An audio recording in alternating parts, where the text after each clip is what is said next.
எனது அன்பிற்குரியவர்களே, அனைவருக்கும் வணக்கம். எல்லாரும் நல்லா இருக்கீங்களா? நீங்க எல்லாருமே நீண்ட ஆயுள், ஆரோக்கியம், ஐஸ்வர்யமா இருக்கணும்னு உங்களுக்காக நான் கடவுள்கிட்ட வேண்டிக்கிறேங்க. இன்னைக்கு இந்த வீடியோவில் என்ன பார்க்க போறோம் அப்படின்னா, சஷ்டிக்கு நான் வழிபாடு பண்ணி ரொம்ப நாள் ஆகி போச்சுங்க. கொஞ்சம் வேலை பழுவுனால என்னால் பண்ண முடியல. ஒரு மாசத்துக்கு பக்கமே முறையா வழிபாடு பண்ணி நாள் ஆயிடுச்சு. அதனால இன்னைக்கு தான் நான் பால் அபிஷேகம், பன்னீர் அபிஷேகம், மஞ்சள் அபிஷேகம், இந்த மாதிரி எல்லா அபிஷேகம் பண்ணி வழிபாடு பண்ணினேன்.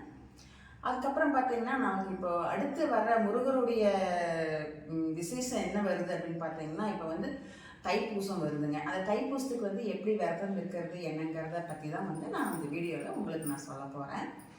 இப்போ எப்படி விரதம் இருக்கிறது அப்படிங்கிறத நம்ம பார்க்கலாம். வாங்க வீடியோக்குள்ளே போகலாம். ஸ்கிப் பண்ணாமல் பாருங்கள், கண்டிப்பாக உங்களுக்கு யூஸ்ஃபுல்லாக இருக்கும். வாங்க வீடியோக்குள்ளே போகலாம். நமக்கு தைப்பூசம் எப்போ வருதுன்னு பார்த்தீங்கன்னா, பிப்ரவரி 11 வருதுங்க. அப்போ நீங்கள் இதுக்கு எப்போ ஆரம்பிக்கணும் அப்படின்னு பார்த்தீங்கன்னா, டிசம்பர் மாதம் 26 ஆரம்பிக்கணுங்க. டிசம்பர் மாதம் 26 நீங்கள் ஆரம்பிக்கிறீங்கன்னா, அதுக்கு முதல் நாளே நீங்கள் வீடெல்லாம் சுத்தம் பண்ணி கூட்டி பெருக்கி நீங்கள் வீட்டு முறையில் எப்படி பண்ணுவீங்களோ அந்த மாதிரி சுத்தம் பண்ணிக்கோங்க. சுத்தம் பண்ணிவிட்டு 26 டிசம்பர் 26 அன்னைக்கு பார்த்தீங்கன்னா, காலையில் நேரத்தில் எழுந்திரிச்சு பிரம்ம முகூர்த்தத்தில் குளிச்சுட்டு நம்ம முருகக்கடவுளை வழிபாடு பண்ணணும். அதுக்கு முன்னால் உங்களுடைய நீங்கள் விநாயகரை வழிபாடு பண்ணிக்குவாங்க. அடுத்தது குலதெய்வத்தை வழிபாடு பண்ணிக்குவாங்க. அதுக்கப்புறமா நீங்கள் முருகருக்கு ஒரு சட்கோலம் போட்டுக்கோங்க. சட்கோலம் போட்டு அதில் நீங்கள் ஒரு முருகர் படம் அல்லது வேல் இருந்தால் வேல் வச்சுக்கோங்க.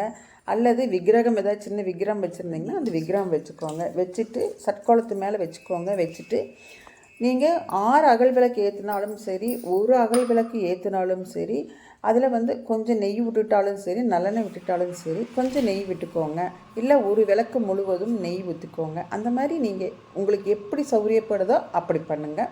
விளக்கு ஏற்றிக்கோங்க. அப்படி பண்ணி விளக்கு ஏற்றிக்கோங்க. விளக்கு ஏற்றிட்டு நீங்கள் பாட வேண்டிய பாடல் முதல்ல நீங்கள் விளக்கு ஏற்றிட்டு நீங்கள் உங்களுடைய கோரிக்கை என்னவோ அதை நீங்கள் முருகர்கிட்ட வச்சுருங்க. இந்த மாதிரி எனக்கு என் பொண்ணுக்கு சீக்கிரமாக நல்ல மாப்பிள்ளை அமையணும், திருமணம் கைகூடி வரணும் அப்படின்னு சொல்லி திருமண தடை இருந்ததுன்னா அதுக்கு உங்களுடைய கோரிக்கை வச்சுக்கோங்க. உங்களுக்கு பையனாக இருந்தாலும் பரவாயில்ல, பொண்ணாக இருந்தாலும் பரவாயில்ல.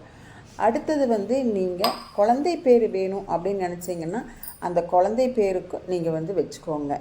அந்த எனக்கு இந்த மாதிரி குழந்தை வேணும் அப்படின்னு சொல்லி நீங்கள் வேண்டிக்குவோங்க. உங்களுடைய கோரிக்கையை வச்சுக்கோங்க. உங்களுக்கு என்னென்ன கோரிக்கை இருக்கோ அதை நீங்கள் வச்சுக்கோங்க.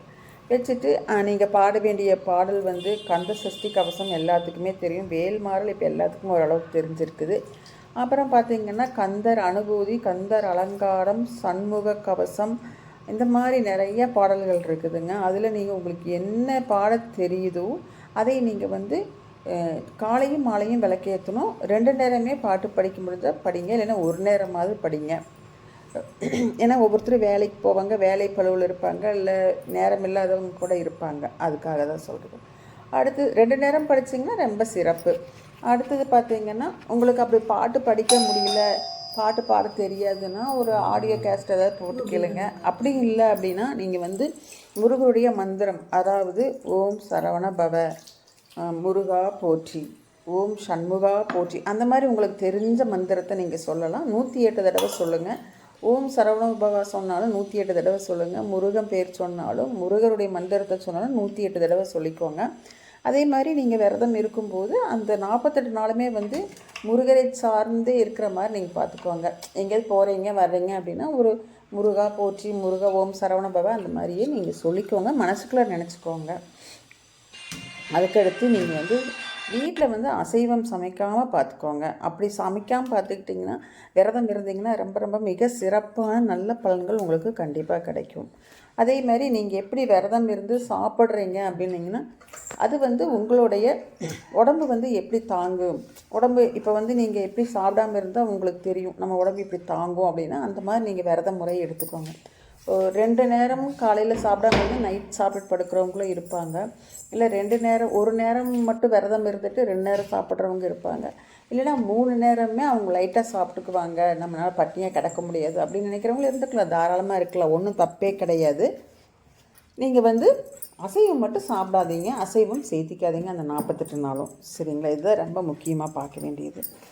அப்புறம் அடுத்து நீங்கள் என்ன ஒரு வேளை வந்து நீங்கள் அந்த பெண்களாக இருந்தால் வீட்டுக்கு தூரமாகி 5 நாள் ஆகும், விலகி இருப்போமே அப்படின்னு சொல்லி நினைக்க வேண்டாம். அதை பற்றி பெருசாக இது பண்ண வேண்டாம். அப்படியே இருந்தாலுமே 5 நாள் வந்து விலகி இருந்தீங்கன்னு வச்சுக்கோங்க. அப்போ நீங்கள் அப்போ முருகருடைய அந்த மனசுக்குள்ளார முருகர் நினச்சிக்கோங்க, பாடல் பாடிக்கோங்க, இல்லை மந்திரம் சொல்லிக்கோங்க. சொல்லிவிட்டு அந்த தைப்பூசம் வரும் இல்லையா, தைப்பூசம் வந்து நமக்கு பிப்ரவரி 11ஆம் தேதி வருது. அந்த அன்னைக்கு வந்து வீட்டில் வந்து நீங்கள் எப்போ போல் தைப்பூசத்துக்கு பூஜையெல்லாம் பண்ணிக்கோங்க. 48 நாள் விரதத்தை நீங்கள் எப்போ முடிக்கிறீங்க அப்படின்னு பார்த்தீங்கன்னா, அந்த 48 நாள் விரதம் உங்களுக்கு முடியும் இல்லையா, அந்த 5 நாள் தள்ளி போயிருக்கோ, அப்போ 5 நாள் ப்ளஸ் ஆகும் இல்லையா, அந்த 48வது நாளில் நீங்கள் வந்து முருகருக்கு அந்த 48 நாள் விரத முறையை முடிச்சுட்டு நீங்கள் வந்து கோயிலுக்கு போங்க. அன்னதானத்துக்கு ஏதாவது கொடுங்க. உங்களால் முடிஞ்ச 5 பேத்துக்கு 6 பேத்துக்கு அதுக்காவது கொடுங்க. அப்புறம் அந்த நாய்கள், பறவைகள், விலங்குகள், பசுமாடு இந்த மாதிரி கூட நீங்கள் வந்து அன்னதானம் கொடுக்கலாம். இதுவுமே சிறப்பான பலனை கொடுக்கக்கூடியது. இதே வந்து 48 நாள் விரதத்தில் இருக்கும்போது உங்களுக்கு முருகர் வந்து நிறைய சோதனைகளை கண்டிப்பாக கொடுப்பாருங்க. கண்டிப்பாக கொடுத்தாலுமே நீங்கள் வந்து அதை பற்றி என்னடா இது நமக்கு இப்படி நடக்குது அப்படின்னு சொல்லி வருத்தமே படாதீங்க. எல்லாமே முருகர் கையிலே ஒப்படைச்சிருங்க. அவரே வந்து உங்களை பார்த்துக்குவார். உங்களுக்கு வந்து சிறப்பான நல்ல பலனை நீங்கள் என்ன நினைக்கிறீங்களோ அதில் வந்து உங்களுக்கு சிறப்பான நல்ல பலனை வந்து உங்களுக்கு முருகர் தருவாருங்க. இதில் வந்து நீங்கள் நம்பிக்கையோடு பண்ணுங்கள். கண்டிப்பாக உங்களுடைய வேண்டுதல் நிறைவேறுங்க. உங்களுக்காக நானும் வேண்டிக்கிறேன் முருகர்கிட்ட உங்களோட வேண்டுதல் நிறைவேறணும்னு சொல்லிட்டு. இந்த வீடியோ வந்து கண்டிப்பாக உங்களுக்கெல்லாம் யூஸ்ஃபுல்லாக இருக்கும் அப்படின்னு நான் நினைக்கிறேன். யூஸ்ஃபுல்லாக இருந்தால் லைக் பண்ணுங்கள், ஷேர் பண்ணுங்கள், அப்படியே சப்ஸ்கிரைப்